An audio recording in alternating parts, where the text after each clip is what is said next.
Hey traders, Shane from GMT Futures and FX.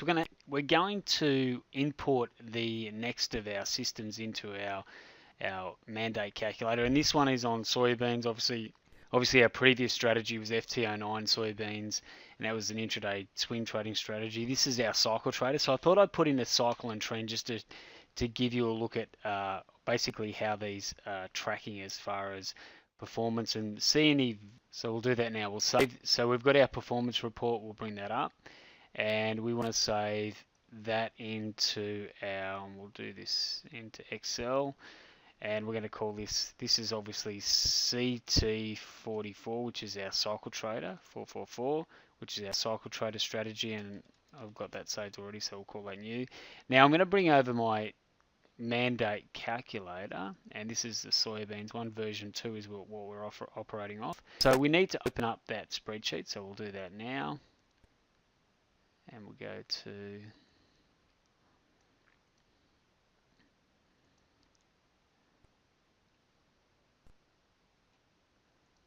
so we'll open that spreadsheet up. There it is there.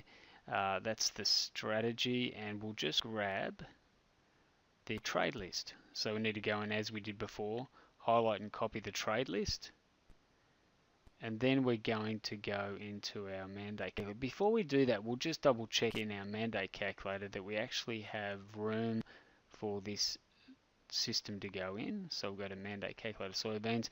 We also want to label it, so it's CT444, and it's our cycle trader. So we'll just go cycle, and there it is there. So we've got FT09 GJ CT444 cycle trader.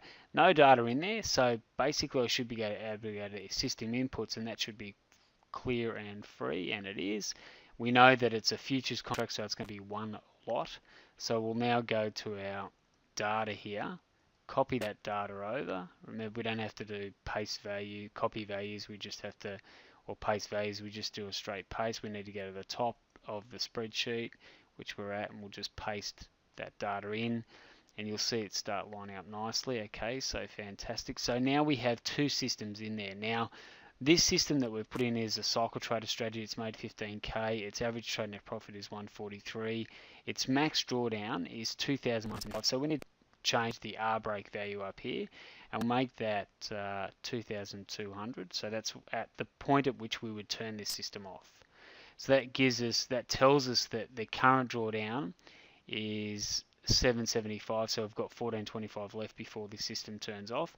So we have two systems in our calculator. Now, so if we add in a 1, we're going to see the data in the calculation. If we take that out, if we make it a 0, then it's going to be basically FT09. So let's have a look. With one strategy in there, which is an intraday swing trading strategy, we've got $18,000. Our max drawdown is 1,037. If we add the second system in, so we'll turn that on, basically our drawdown goes to 1662. Not a huge increase in obviously drawdown, but our profit increases dramatically. So by doing that, we get an 82% increase in our overall profit for that period. So that's fantastic. Now remember that when you load this data in, you also want to make sure that you set up your tabs as well. So we basically have, and we'll just go into our systems here, our trade. The other tab I want to talk about is the trade data input tab. Now when you're in this tab, you want to set up your system. So we've got to set FT09, and we'll make that GJ. So that will, once we automatically type in F7, our system F7 in there, it'll automatically change that and give it a description up the top. We need to we need to work out what our R break is. Our R break on this system is 1100, so we'll go back here to our trade input and we'll make that 1100. Because it's a yellow cell, we can change it. And then what this cell, the trade input tab, this is where you're manually putting your P&L. So if I'm starting my trades from the first to the from the 7th, because it's US date 7/1/2014, I'm going to be starting with 50k. Then if I put basically whatever trade I'm taking, I've got my historical data in my system input tab, but this is my live trading area. So whenever I have a live trading day, I'm going to put my data in here. Now I have to change this strategy as well, so I have to change the name of this strategy. This is CT444 Cycle Trader. So I've got my two systems in there, and I need to go back now and also just double check what my drawdown was. So my max drawdown on my circuit breaker on that was 2200. So I'll go back to my trade data input tab and put in there 2200. And what it allows me to do now is if I'm trading from the 1st of July, I put in there that I made $300 today, maybe negative 400, just populating some data here. Say negative 700. You can see that it's current drawdown is tracking and it's getting close to my max circuit breaker. So if I have another, there, I've hit my circuit breaker, so that will basically tell me that I've got to turn my system off.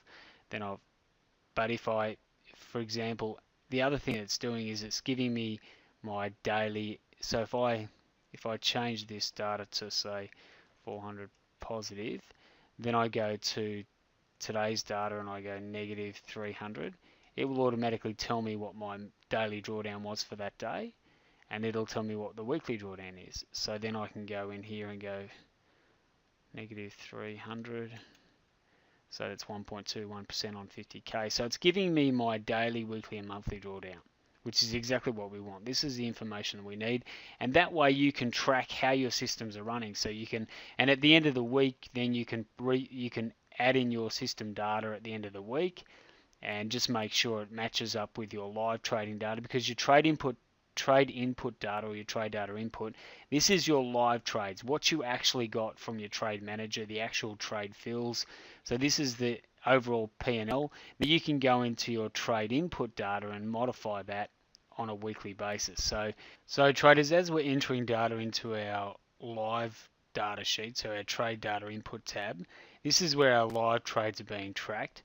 Now at the end of the week, you're going to want to update your system input tab, so that's keeping track of your historical data plus your live trade. So if you go into your system inputs and you find that you've dropped in, say, maybe 10 trades for the week, then you're going to want to see just what because you're putting the performance report in there. Now the performance report doesn't always reflect exactly what happened in the live market. So if you've got a discrepancy with your live trade compared to your actual performance report, there might be, say, $10, $20, $30 or whatever the value is difference. All you need to do is go into the net profit tab and just change that value. So it's always the top row. So for example, under the first column I4, you would go in there and change that value. If you found that your live trade produced $900 worth of profits, that you just change that to $900, and that would be reflected in your performance report. So we'll just take that back to 950. So whatever your live trades tallied for that day or that week, you're going to want to basically update your performance report data in your systems input. So my advice is to do your weekly update, drop your performance report into the system input tab just to make sure you're updating your trades, because what's important here is we want to keep a history of our trade data. So this allows us to keep putting our trades in, week out, and then we can go to our system or our trade data input tab and just reconcile what we actually made as far as profit and loss compared to what our performance report was. And that way we're getting a really good reflection of what's happening in real time, because we can see exactly how the trades are performing as we're going forward. So it's very important that you've got your history of your trades and also you're tracking the trades going forward as well. So remember, the mandate calculator was really designed to keep a track of our daily, weekly and monthly drawdown, and it's also giving us an idea. So once we've got these trades in here, so let's say we made, for example, $600 here, and say 400, 500 there. Okay, so that, and then we'll go to our systems tab here, and you can see there our systems are recorded, all the information is in there. But if we go to our calculations tab, this is where we can see exactly what's been happening. It'll give us an update of what happened for the week. So we can see that this was our net result for the week was negative $400. So every single week, and then the following, a couple of weeks later, we traded again and we made $500 for the week. So it's telling our weekly and monthly stats, and it's also giving us our percentage returns as well.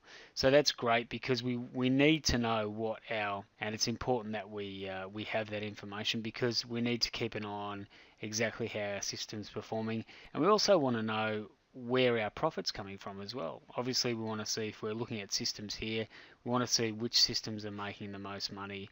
Now remember that that as you're tracking your strategies, it's important to, so this calculations tab is very important. Now if you want to open this up to see more data, all you do is you click across there and you just go unhide, and that'll open more systems up for you.